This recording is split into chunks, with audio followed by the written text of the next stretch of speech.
Okay, so when I was like, I think 17 or 18, it was due to a series of misunderstandings and mistakes and just the way that my life had gone. I ended up living with my girlfriend at the time, and we were living at her twin sister's house. And it wasn't her twin sister's house, it was her twin sister's fiance's house, but it wasn't really his house either. It was the house that his mother had given them as a wedding gift. In comparison, I think that their side of the family had given a toaster. Anyway, so when we were moving in, the ex girlfriend's twin sister's fiance's sister, I think, had just moved out because they had a spare room and we were staying there. Anyway, so her, my ex girlfriend's twin sister's fiance's sister's boyfriend at the time was like, you know, Wish version of Fred Durst, and really, that kind of guy. And while they were packing to leave, he kept telling me about his pillowcases, which were Egyptian cotton, and they were a thousand thread count. And uh, he was like, we got to be very careful because these are Egyptian cotton, a thousand thread count, man. You know, this is these are like really great. Like, touch it. And then he made me touch his pillowcases, and I felt weird about that, but I forgot about them. And then the next day, or like 2 days later, he comes over like pissed off, and he was like, "Hey man, where's my pillowcases?" And I'm like, "Didn't you pack them when you were packing things?" And he's like, "Man, I can't find my pillowcases. Where's my pillowcases?" And I was like, "I do not know what you're talking about." And he starts going through our pillows and taking the pillowcases off and like looking for his Egyptian cotton pillowcases, which he didn't find because we didn't fucking have them. And then he goes and checks the closet, which when I'm staying at someone's house, unless I need to, I never go in their closet. You know, and they were just like sitting there. Like that episode of The Simpsons with the Honda thing. Yeah, they were just sitting there. Bam, bang,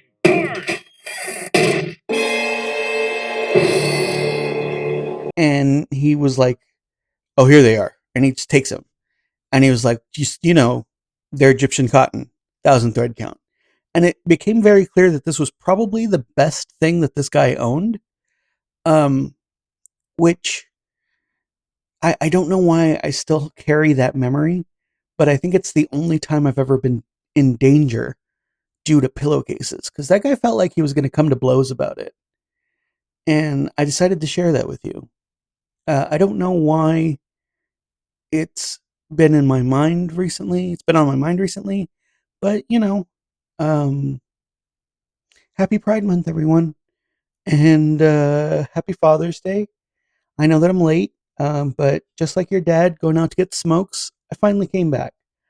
And today we are going to talk about good dads and some questionable dads in anime and manga and all that. I like to focus on the good things for the most part, but I do have one specific beef that I've been holding on to for like however long, with one dad that I feel like we're going to get to. So, editor me, hit the intro.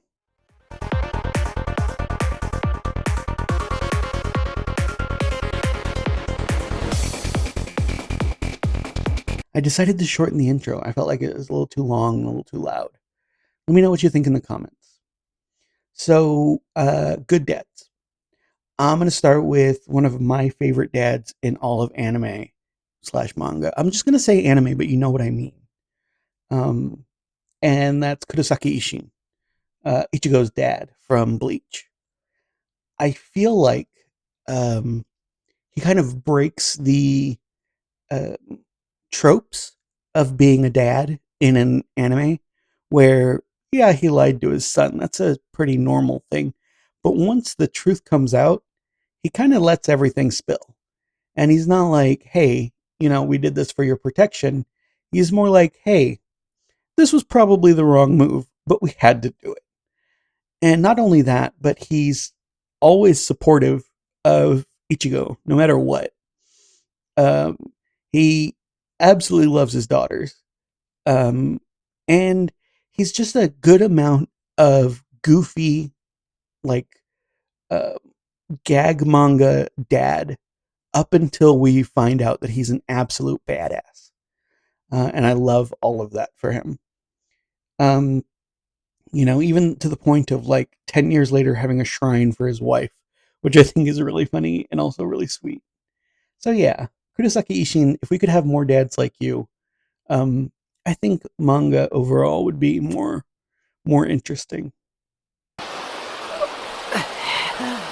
五郎さんよ、悪いが今ちょっとイチゴは留守でね、自己紹介がまだだったが、俺は黒崎一心だ。And another, you know what? Another good dad, who I feel like even in the series that he's in gets a little too much flack is Hohenheim. Um, like I get it. He definitely didn't do a good thing, but he was also really not knowledgeable when he did it. And I feel like a lot of Full Metal Alchemist is about atoning for your sins, of course.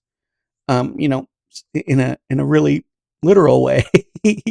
um, but even the sins that you couldn't foresee doing, right? And like, does he leave his wife and children? Sure, yeah, that happens, and that's why we're not, jumping up and down in the air for him. But as far as reasons to leave your wife and children, I feel like trying to save the entire country gets you some kind of a pass.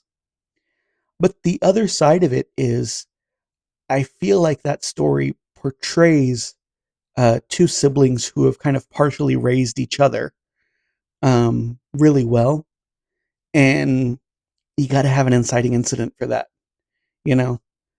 Um, so yeah, I feel like for all of what Honham did, he gets treated just a little bit too rough. There's definitely some worse dads in Full Metal Alchemist. You know who I'm talking about. Um, Moving on to another good dad who I feel like doesn't get enough credit, King Cold from Dragon Ball. I know that sounds weird, but like, think of everything that we know of King Cold. He is nothing but a good dad. He gives his son, we so far canonically, he only has one son, right? Cooler, great, but only in the movies, the old movies. So he gives his son a part of the universe, lets him play with the monkeys, um, lets him call himself the emperor. He doesn't really like emperor. It's got to be higher than king, right? If he was a bad dad, he'd probably put a stop to that. Um, and you know, the moment his son actually loses, there he is. He shows up with the rest of the King Cold troops, ready to avenge his son. Uh, we we don't know if he can fight because the only time he ever does is when he dies, and it's pretty bad. But he's there for his son, and he's out there doing the best he can for his spoiled, super evil douchebag of a son. I feel like that deserves some recognition.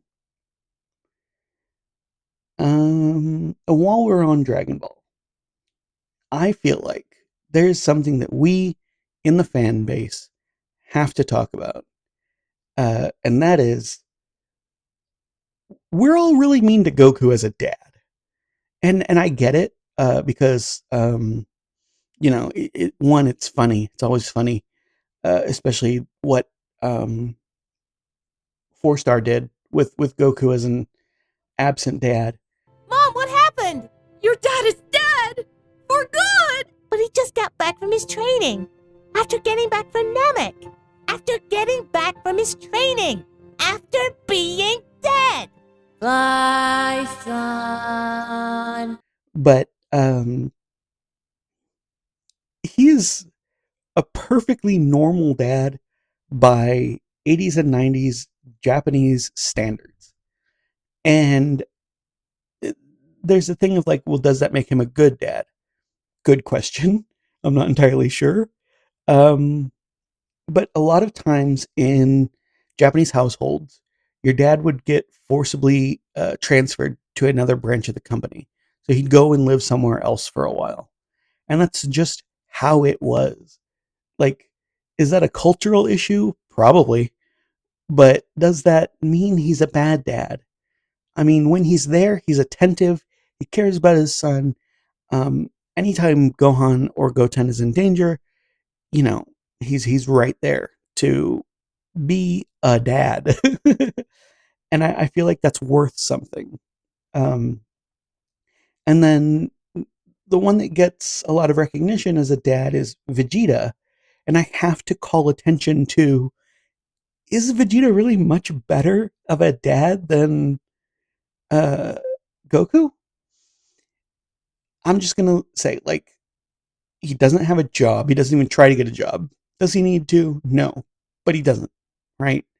Um, he doesn't acknowledge future Trunks as his son until after he dies. So his son never actually sees him do that. Right? By acknowledgement, the only time he ever hugs Kid Trunks is one, as a child, or two, when he's about to blow himself up.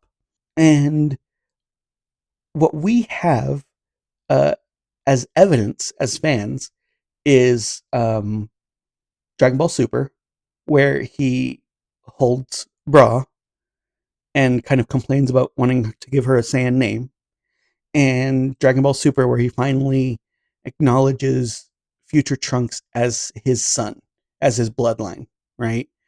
Um, and I feel like the people that use that as evidence are the same people who say that Dragon Ball Super sucks, which, yeah, you, you know, pick a lane, people. Um, Having said that, I do not think that Vegeta is a bad dad. I think that Vegeta is a representation of a Western dad from Toriyama's perspective. Um, he's rough, he's coarse, he's not great at showing his emotions, but when he does, of course, it's all out in every way that Vegeta always is, and he takes him to the amusement park. He takes his son to the amusement park and hates it the entire time. So I feel like we have to acknowledge that if Vegeta is a good dad, so is Goku. Um, and Krillin. Nobody ever gives Krillin his recognition as a dad. The dude became a cop just to feed his family, and that's a that's a huge sacrifice because why would you like? There are so many other things he could have done. Anyway, hopefully he's doing some change from within. Okay, last one is going to be the dad I have problems with, and that is the third Hokage, Saratoga Hiruzen.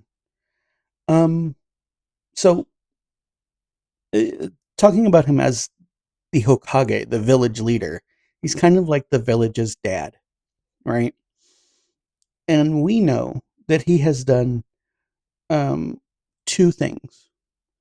Uh, One, he is the reason why no one acknowledges Konohamaru as a person. He's the reason why they call Konohamaru like honorable grandson. I know it's Omago sama, so I think it's honorable grandson. And we also know that it was his instruction that led the entire village to shun Naruto. And I think even from like a character perspective, you can argue that Naruto still would have grown up wanting to prove himself and all that stuff if he wasn't treated like shit um, by everyone. Maybe just treated normal. Maybe treat the kids normal. Um, and don't, do that about it. And, oh, right.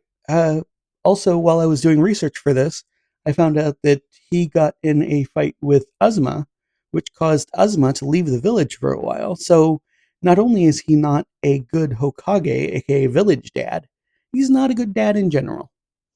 Um, so uh Hida and Sarutobi, you fucking suck.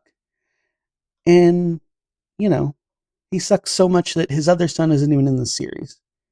And that's my hot take on a forgettable character. Um that's it. That's it for today. I just wanted to do a weird Father's Day anime video. And you know, I want to know what you think. Like leaving out Shingeki no Kyojin and uh certain dads from Full Metal Alchemist. I want to know who the best and worst dads you think are. Um, Let me know in the comments. Argue with me about what you disagree with, especially about Vegeta or Goku. Because, come on. And yeah, give me a like if you liked this. Subscribe if you haven't subscribed. We're almost at 50 subscribers, which is, you know, pretty cool, I think. Yeah. Hashtag best anime dads or something. I don't know. As always, and I mean this sincerely, thank you for falling upside up with me. It's the best way to fall down. I don't know what I'm doing anymore.